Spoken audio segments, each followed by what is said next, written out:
On Saturday, the 7th of September, 150 white-sided dolphins were brutally slaughtered in the Faroe Islands. Now, the Faroese say it's all about self-sufficiency. It's about having a sustainable food source to support their communities. But it just doesn't add up. The meat from whales and dolphins contains such high levels of toxic chemicals like PCBs and heavy metals like mercury that both the Faroese government themselves and medical professionals advise pregnant women and children not to eat it whatsoever, and for men to only consume very small quantities. And when it comes to sustainability, going into a Faroe supermarket is full of imported goods all the way from Europe and even as far as New Zealand. So that argument just falls on its head. It is not about sustainability. And it gets even worse because activists from Sea Shepherd went out recently and found the discarded carcasses of those 150 dolphins. It shows the disrespect for these intelligent animals, the blatant disregard for life, as well as the wastefulness of what they've done. I was recently in the Faroe Islands investigating this issue and visited the very same beach where these dolphins were killed.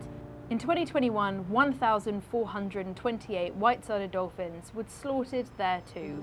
The footage was unlike anything I have ever seen.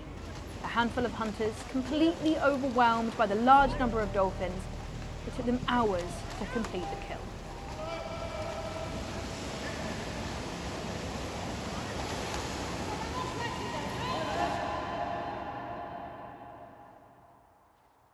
It's quite a weird thing coming here, because you see brutality on social media, but to come to the place where it actually happened, I don't know, it's a very surreal, very sobering thing.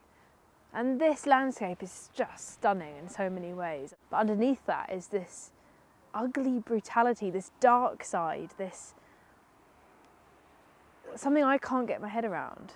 And what's even weirder is that when these dolphins were killed on this beach, there was a poll done asking Faroese people about how many agreed and how many opposed to it. And actually the majority of people, 69%, agreed that they didn't like dolphin hunting because it wasn't traditional, it wasn't part of their identity as a culture. But then, when they go and hunt pilot whales, the more traditional target species, people in support of it is 83%, and they fight for it as part of who they are and their culture. What's the difference? What's the difference between these dolphins and these whales? They're cetaceans, they've got social bonds, they are intelligent. The way they look after and manage the oceans is incredibly important.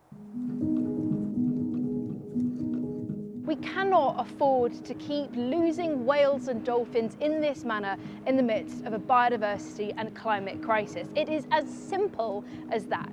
They argue it's for food sustainability, but we've already shown that that is not a reasonable argument. Here in the UK, we are one of a few nations that have a free trade agreement with the Faroe Islands, and it's all negotiated right here in the Department of Business and Trade. Every single year we import over £1 billion of fish from the Faroe Islands, which makes me ask the question, are we here complicit in the slaughter of cetaceans? I believe that the UK public should have the right to decide where their pounds are going, which economies they're supporting. Labour want to be the party of animal welfare, so they have to turn their words into actions and suspend the free trade agreement with the Faroese now until the Grindadráp stops. If you agree, use your voice and write to your MP. Stand up for the voiceless, stand up for these beautiful animals.